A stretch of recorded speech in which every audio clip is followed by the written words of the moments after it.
Эти люди способны уничтожить мечту за считанные секунды. Я доверяла сотрудникам сборной США по гимнастике, но я подверглась сексуальному насилию, как и многие другие спортсмены. Джейми и Джессика были звездами спортивной гимнастики. Сейчас они выступают на слушаниях в юридическом комитете Сената США. Все началось с признания. Джейми рассказала, что бывший врач сборной неоднократно насиловал ее, а спортивные функционеры не делали ничего, чтобы защитить спортсменок. Доктор Нассер казался хорошим человеком. Он поддерживал меня и обещал избавить от боли. А сейчас я понимаю, что он делал это, маскируя свои действия под медицинские процедуры. Доктор Лэри Нассер, прославленный специалист в области спортивной медицины, 18 лет проработал в гимнастической сборной США.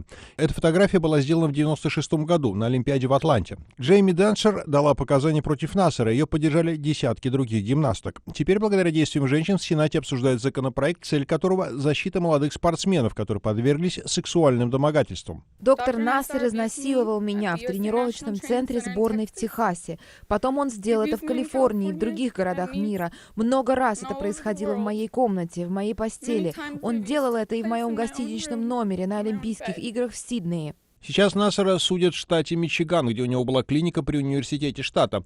Он обвиняется в многочисленных изнасилованиях, использовании детской порнографии и сексуальной связи с несовершеннолетним. Нассер отрицает все обвинения. Этот мужчина отвратителен, он чудовище. На волне скандала в отставку ушел глава сборной США по гимнастике. Очевидно, что сборная США делала явно недостаточно для защиты спортсменов от любых форм сексуальных преследований. Олимпийская чемпионка Доминик Массиану, которая не была жертвой Нассера, призвала к изменениям в системе спортивной подготовки. Существующая система позволила таким чудовищам, как доктор Нассер, десятилетиями делать то, что они делали.